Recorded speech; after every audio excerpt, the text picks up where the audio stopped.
voilà, nous y sommes avec notre consultant du jour, Victor Kouassi qui est avec nous. Bonjour serviteur de Dieu. Bonjour Blessing. Et bienvenue encore. Merci. Alors, on a décidé de parler de la parole. On a tellement entendu parler de parole. Oui, mais absolument. vous voulez toucher un aspect très particulier, très singulier, qui va emmener les uns et les autres à comprendre encore la quintessence même de la puissance ou de la fonction de la parole de Dieu.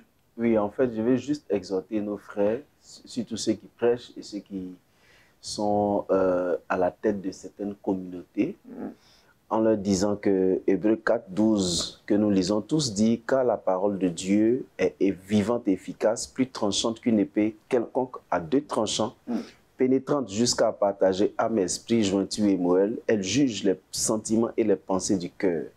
Nulle créature n'est cachée devant lui, mais tout est à nu et à découvert aux yeux de celui à qui nous devons rendre compte. » Quand j'ai lu cette phrase, ces deux versets, c'est la dernière phrase, ou la dernière expression qui a attiré mon attention.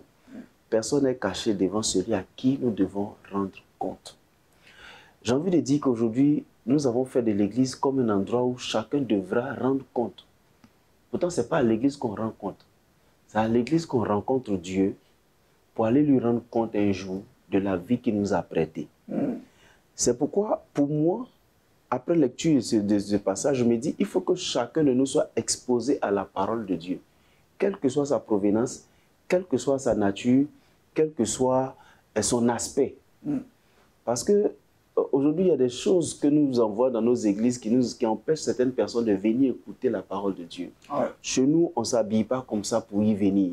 Chez nous, on ne se coiffe pas comme ça pour y arriver. Chez nous. Et ça crée des controverses. Ouais. Et souvent beaucoup de polémiques. Parce que quand on lit l'histoire de Samson, on dit Samson avait des tresses sur la tête. Pourtant, on dit Samson, on le cite comme un héros de Dieu. Quand on lit l'histoire de Samuel, quand il fait des régions, on dit le rasoir n'est pas passé sur sa tête. C'est-à-dire que c'est quelqu'un qui ne se coiffait pas. Mais on dit c'est un prophète dont les paroles ne tombaient pas à terre sans être exécutées. Quand on prend Élie le Tishbite, on ne sait pas de quoi ce gars-là était fait pour qu'il puisse faire descendre du feu du ciel. Ouais.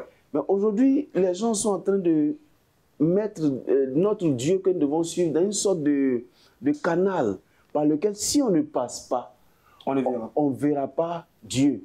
Pourtant, celui par qui on doit passer pour voir Dieu, c'est Jésus. Et la Bible dit c'est pour la liberté que Christ nous a affranchis.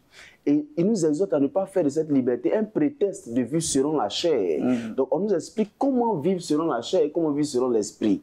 Mais aujourd'hui, si on empêche quelqu'un d'écouter la parole de Dieu, comment cette parole qui est puissante, tranchante comme une épée, pourrait l'aider à faire la part des choses, à diviser, à choisir entre le bien et le mal. Parce que moi, je dis aux gens, toutes les lois qui viennent de Dieu sont inscrites dans l'esprit de chaque homme, qu'il soit dans une communauté religieuse ou pas. Personne n'a besoin d'aller à l'église pour savoir qu'on ne vole pas ce qui on ne prend pas ce qui ne nous appartient pas. On ne tuera pas. On ne tuera pas. Ça, on n'a pas besoin d'aller à l'église pour faire. Mais il y a des choses qu'on ne peut pas, on peut pas s'empêcher de faire parce que l'homme a été contaminé par le péché. Donc, la nature de l'homme est pécheresse. Et c'est le Saint-Esprit maintenant qui vient nous aider par la parole que nous entendons à prendre de bonnes décisions et à changer d'orientation. Ouais. Mais si parce que le monsieur ou la dame est mal vêtu, on ne veut pas qu'il écoute la parole de Dieu. Si parce qu'il a des tresses, on ne veut pas qu'il écoute la parole de Dieu. Il n'a pas le droit d'entrer ici parce que c'est sacré. Parce que nous concédons la sacralité des lieux de culte. Mais ce Dieu sacré appelle ses enfants sacrés à venir écouter une parole qui pourrait leur permettre de changer d'orientation et de redevenir comme lui. Pourquoi empêcher ces personnes à devenir si c'est la parole qui transforme? Ouais. Colossiens dit, pourquoi est-ce que le Seigneur nous a libérés? Mais pourquoi est-ce qu'on se met encore sur les joues avec les ne prend pas, ne touche pas? C'est-à-dire que les lois que nous établissons, je l'ai dit ici une fois, aujourd'hui j'ai l'impression que les gens valorisent les principes et les dogmes de leurs églises que les principes même de Dieu qui devraient changer le cœur des gens. Ouais, si. Donc, il faut qu'on fasse attention. On veut gagner le monde. Et un jour, quelqu'un disait d'une personne, j'espère que sa chrétienté là, va durer. Et les gens comme ça, on les envoie, et puis un coup, ils deviennent des prédicateurs. J'ai dû demander à la personne, quand toi tu vas évangéliser, qui est-ce que tu cherches? Parce que si tu cherches des gens qui sont déjà bien, va au ciel. C'est clair. Parce que c'est au ciel que se trouvent des anges. À terre se trouvent des personnes contaminées par le péché que le Seigneur s'efforce à ramener à lui à travers d'autres personnes à qui il a fait grâce de le connaître. Donc, il ne faut pas qu'on méprise les gens, il ne faut pas qu'on rejette les gens parce que nos dogmes, nos principes... Bon, on a des doyens même qui ont mis des principes qu'aujourd'hui, par la grâce de Dieu, ils laissent entrer dans la cour de leur église certaines personnes qui n'accepteraient pas parce qu'ils ont compris que ce n'est pas le vêtement, ce n'est pas l'apparence que le Seigneur cherche. Moi, je suis de ceux qui disent Dieu s'en fout de notre apparence. Pour vous, on ne devrait pas écrire sur une affiche là, on ne devrait pas inscrire voici des tenues qui sont interdites, par exemple, dans l'église. Parce que ça existe aujourd'hui. Les catholiques le font bien parce qu'ils ont bien voulu aussi qu'on ait une très bonne apparence. Certaines églises également, Assemblée de Dieu, pas mal d'églises en tout cas sont en train de rentrer dans cette mouvance-là. Pour vous, ce n'est pas nécessaire de le faire? Pas que ce n'est pas nécessaire. Il est toujours bon de rappeler aux gens que la décence en public est une bonne chose. Parce que quand je ne suis pas seul, je dois penser à les choses enfin, aux yeux des autres, comme ça. Je dois penser à ceux qui m'entourent.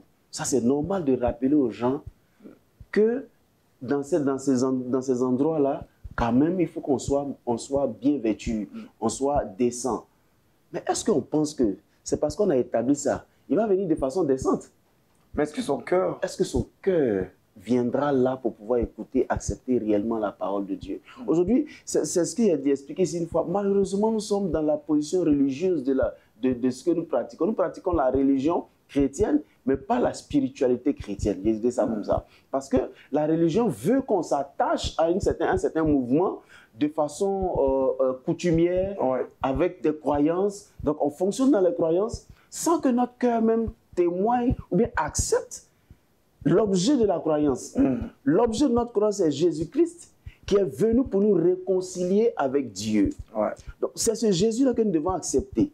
Quand il nous réconcilie avec Dieu et que la lumière vient en nous, nous devenons capables de prendre des décisions pour marcher selon la pensée du Seigneur. Là, ce n'est pas quelqu'un qui me dit, ce n'est plus quelqu'un qui va me forcer, mais on n'aura plus besoin d'écrire sur un tableau, il faut t'habiller bien pour venir en public. C'est clair. Non, parce que là, je me suis laissé éclairer et le Seigneur m'a montré maintenant la voie à suivre.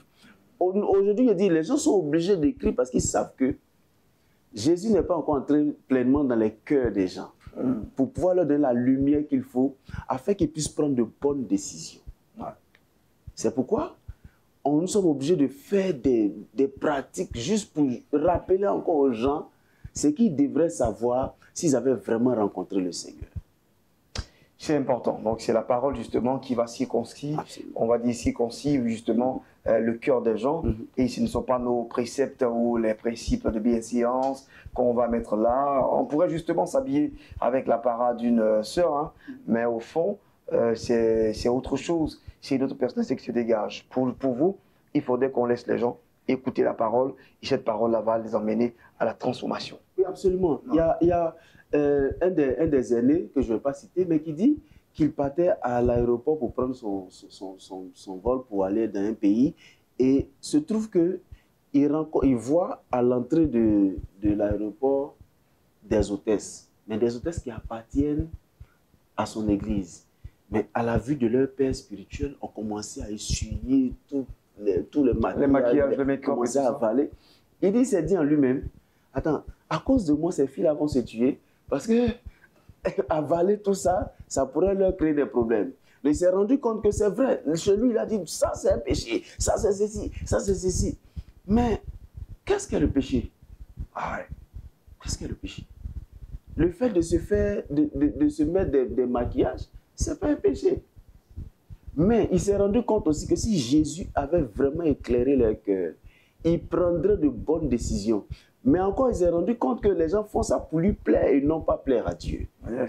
Et le Seigneur ne nous appelle pas en tant que pasteur à amener les gens vers nous pour qu'ils nous fassent plaisir. Les gens font les choses juste pour faire plaisir au pasteur. Mais quand ils sortent de l'enceinte de l'église, qu'est-ce qu'ils font pour plaire à Dieu? Qu'est-ce qu'ils font pour que la parole qui sépare Jointure et Moël puisse les aider à prendre la bonne décision de façon précise? C'est de ça qu'on doit parler en fait. Moi, je ne suis pas contre les règles que les gens établissent dans leurs églises. La seule chose que je dis, c'est que quelquefois, nous avons l'impression que ça dépasse l'enseignement biblique qu'on devait donner. Et puis, ça empêche d'autres personnes aussi de se joindre aux assemblées pour pouvoir rencontrer Dieu ou s'exposer à la parole de Dieu et surtout se laisser transformer par cette parole qu'ils entendent. Voilà.